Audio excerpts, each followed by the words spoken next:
the Essenes embodied Jesus Christ. The story of Jesus most likely began around 100 years before the story begins, with his birth at the beginning of the Common Era. The first written version of the story is the Gospel of Mark that dates from 70 Common Era, about 40 years after the story says Jesus died. This is also the time of the Jewish revolt against Rome and the defeat and expulsion of the Jewish people from the Promised Land. The knowledge of the Hebrew Bible in a time of illiteracy indicates that the Gospel of Mark was written by Rabbis, or very learned men in Judaism. Men who decided they needed to write down this story that had been circulating by word of mouth and storytelling for as many as 170 years, beginning with the founder of the Judaism sect of the Essenes, the prolific writers of the Dead Sea Scrolls, to make money.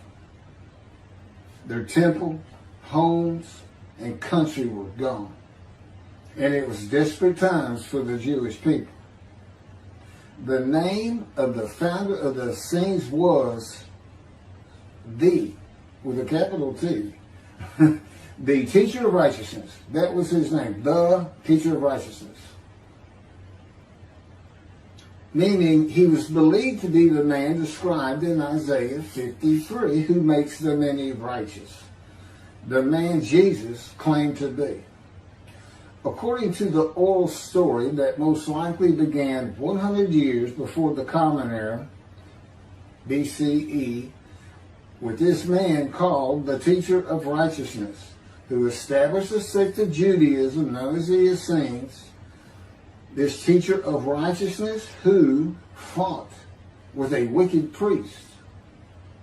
All this information is in the Dead Sea Scrolls. Fought with a wicked priest. Did not like the way the temple was being run. Did not like all the sinning going on in Jerusalem, and did not live there, and despised riches and the material things of the world, just like Jesus, who also claimed to be the Teacher of Righteousness. The oral storytellers, who were diverse and from different backgrounds, ethnicity, and ability, captured the imagination of the crowds with their oral skills and would earn their livelihood from donation of money and goods in the age of antiquity. Few could read in a world where literacy was restricted to just a few, and this did not begin to change until the Middle Ages. While the earliest forms of written communication date back to about 3,500 to 3,000 BCE, literacy remained for centuries a very restricted ability closely associated with the exercise of power. Schools in ancient Israel, if any existed, served only the sons of the rich and the religious elite. Storytellers in general would be very learned men, captivating the imagination of the crowds at the gates and the meeting places of Jerusalem, with tales that people of a harsh and brutal time wanted to believe in. A time when medical treatment was primitive and life expectancy was 30 to 35 years, averaging those who died at birth to those who died with long life into their 70s and beyond. A time when people believed in mythical gods and gods who were men and making sacrifices to gods for favor and for safety, healing, long life, crops, and fertility. The Dead Sea Scrolls are generally thought to have been produced by the Essenes No one really doubts it anymore. And the Essenes are a group that protested the way the temple was being run. Many of the Essenes went to the cliffs and the caves east of Jerusalem by the Dead Sea, known as Qumran, to prepare the way of the Lord, following the commands of the prophet Isaiah. Today, in this day, the day of the Lord, because the land burns again, the Jewish people have returned, and Jerusalem and the ruined cities have been rebuilt, Elijah clears the way for the Lord. They went to Qumran to get away from the sinning of the people of Jerusalem and the ways of the religious elite at the temple, which would have been Pharisees and Sadducees. The Essenes are never mentioned. They're never mentioned in the New Testament. Now, they are prolific writers. And they had their own gate. They had their own gate throughout the life of Jesus and for 40 more years until Jerusalem was destroyed. And that in 70 Common Era, when everything was being destroyed, that's when they put those scrolls deep into pottery, big pottery, and buried them. That's what kept them from disintegrating into dust. And if you ever look it up, I mean, when I say prolific, there must have been many people, they were copyists. But they also did, well, I won't get to it.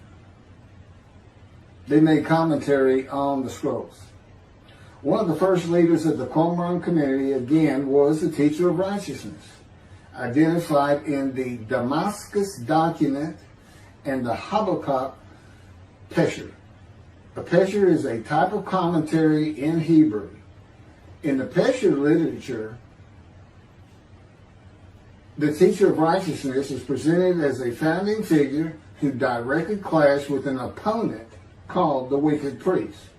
Of course, we all know what Jesus went through with the religious elite, Sadducees, Pharisees, and the high priest. This was the wicked priest in his day, 100 years before the birth of Jesus. The man described in Isaiah 53 is often referred to the teacher because of verse 11, where God says, verse 11 of chapter 53 of Isaiah, where God says, "My righteous servant makes the many righteous." The teacher of righteousness and his followers left a library of information on his teachings, himself, and Scripture, and would seem to be the first of many men to claim or to be claimed by others that the man described in Isaiah 53. Jesus is not even the last. No, he's not. But, I mean, he's not even the last. The Hebrew noun pesher is found in the Hebrew of the Qumran scrolls in the sense of meaning, explanation, interpretation. It is similar to a midrash in the Talmud. Various biblical texts were deemed prophetic and were subjected to pesher interpretation even when appearing in non-prophetic literary context. The copy of the pesher of Isaiah dates to the beginning of the 1st century Common Era. The pesher of Habakkuk attributes this technique to the founder of the community, the teacher of righteousness. In other words, this pesher is written during Jesus' life. And they had their own gate, the gate of the Essenes. The Qumran sect, like the broader Jewish movement from which it sprang, took a critical view of the established orthodoxy of its time, believing Israel to be under divine judgment, regarding itself as the true remnant of Israel and awaiting its imminent vindication. At the, quote, end of days. At the end of days, evil would cease, the wicked would be destroyed, and the righteous would live under a divine blessing.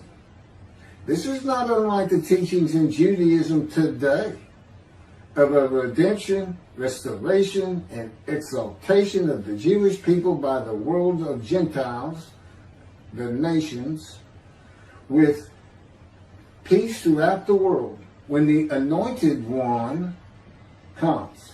The Anointed One means Mashiach. The New Testament will say Messiah, but it just means anointed to do a task for God. And that would be from chapter 11, verses 1 and 2 of Isaiah. And the man is described in Isaiah 53 according to the sages and rabbis of the time. He was known as the leper scholar.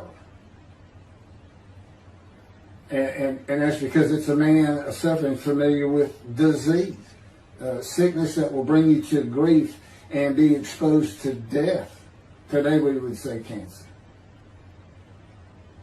And he makes the many righteous by his knowledge. That's in Isaiah 53. By his knowledge. Not by his death. Not by his crucifixion. Nobody dies. Exposure to death is not death. Jesus died. He was never exposed to death. He didn't get near it, that it did not happen.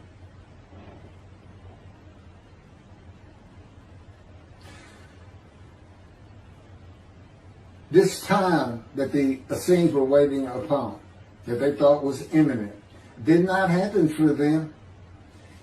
And it is this teaching that Jews for Judaism uses in the analysis that Isaiah 53 describes the Jewish people as God's righteous servant, as one man, Israel. The persecution of the Essenes and their leader, the teacher of righteousness, probably elicited the sect's apocalyptic visions. These included the overthrow of the wicked priests. Jesus pointed an accusing finger at the high priest and told him, "You shall see me return." Oh, it sounds threatening to me.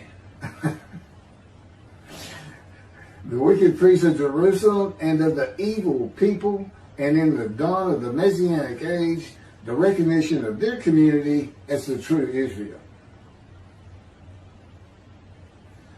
Josephus Flavius describes this sect, the Essenes. This is a man living at the time. People wrote back then, but you can't find anything written by Jesus or about Jesus until after the destruction of the temple.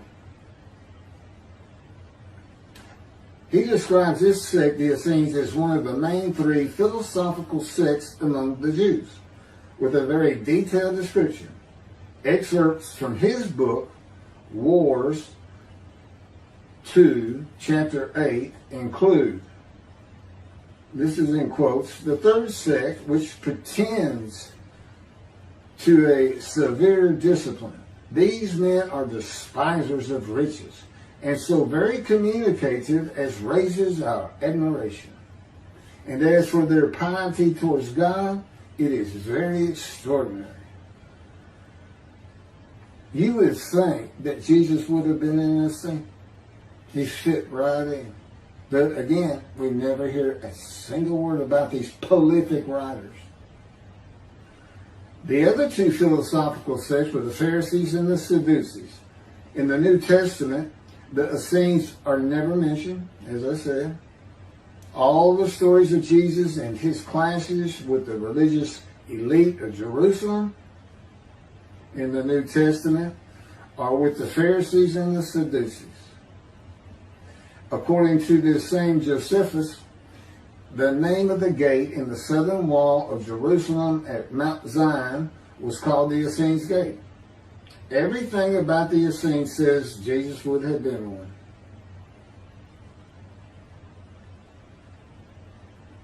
Peter and Paul, disciples later called apostles of Jesus, all said Jesus was the fulfillment of Isaiah 53.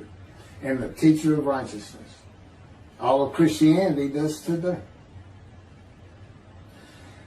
The Essenes, again, were writers and copyists and had their own gate in the southern wall of Jerusalem. Their founding leader claimed to be the righteous servant, so did Jesus. It is impossible to believe that the Essenes had not heard of Jesus. It is impossible to believe they would not have gone to Jesus to question him and verify the stories around him and his claim of being God's righteous servant and right about him. Because they believed that their founder was the Moshiach and that the end times were coming. Moshiach, anointed one, described in Isaiah 53. They were great followers of the things Isaiah had to say, and there's a picture written on it during the life of Jesus. It's impossible to believe it.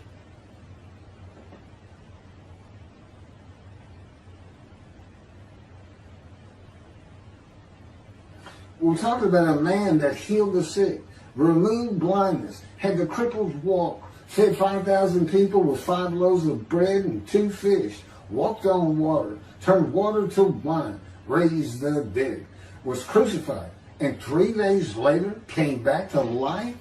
And you think these people, how about Joseph Philadelphus? Why didn't he mention that? He talks about the destruction of the temple. He was there. The Essenes were present in and around Jerusalem for 100 years before the birth of Jesus and another 40 or so years after his death at the age of 30 in the first written story of him and his life in 70 Common Era. There is not one word written by the Essenes of Jesus. There is no account in the New Testament of Jesus and an Essene. There are no writings or even a mention of him by a single person or group that was part of his generation while he was alive.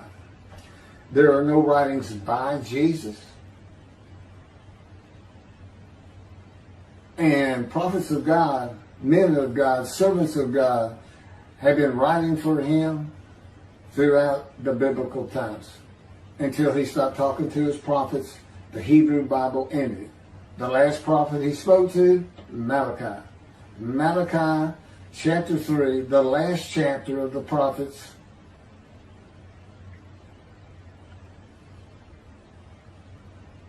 writes for God the prophetic announcement that he will return. He's going to come back. I've already talked about the 5 prophecies of Jesus of when he will return, and every single one of them was false. He didn't return, and his generation sons of those who pierced him with the spear on the cross. He says in the Revelation on the first page, verse 7, those who pierced me with the spear shall see me return. I'm coming back quickly.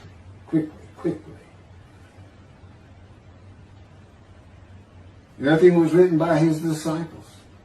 There are no writings by Herod or Pilate or any Roman newspaper, poem, or book of this man who healed the multitudes, fed the poor, walked on water, raised the dead, turned water to wine, was crucified and rose from the dead to human life, and then rose to heaven. That's where he's supposed to be returning from. While there are 3 Gospels under the names of 3 disciples, they are all considered pseudepigrapha. In Greek, that means falsely attributed. Writings which were attributed to authors who did not actually write them. And they were all written long after the death of Jesus, these Gospels, full of quotes and teachings from Jesus himself. Quoted parables, long speeches, Sermon on the Mount, long sermons that could not be accurate if passed by word of mouth. There is only one answer. The Essenes themselves, these writers and the storytellers of the day, had put this story together. And even though the writers of the gospel knew full well these rabbis are learned men of the Hebrew Bible, they knew it didn't really fit. But you know what else they knew? Nobody could verify it. Nobody could check them. Nobody could check them. Now, I just did a video on the deceptions. The deceptive, it covers just Matthew. And there's 3 different stories of him and deceits in every one of them that you can go look up now. You can verify these things that I'm saying. I'm quoting them. I give the chapters, the books they come from. You can see Jesus change Zechariah, verses 9 and 10, the verses, from riding an ass into Jerusalem and being crucified, as Jesus said all the prophets said of him, to what the prophet actually said. You can go look at it. He said he's going to go and defeat Rome, defeat the enemy in Rome, which in Jesus' time, in Jerusalem, and be king of the world, which at the time would have been the nations of the Middle East. And he would tell them all to surrender. That's actually, that's part of the verse itself, verse 10. And he would defeat the enemy and have the nations surrender and be king from sea to sea, lands into ocean. I mean, you can't get more deceitful than that. You can't lie greater than that. You're manipulating Scripture, God's holy word, manipulating it, deleting a verse 10, telling your disciples, tell everybody these things. That's why he's telling them. Tell everybody these things. I'm going in. They're going to kill me. Okay. That's what the prophets say. Don't forget. I mean, that's what he's doing.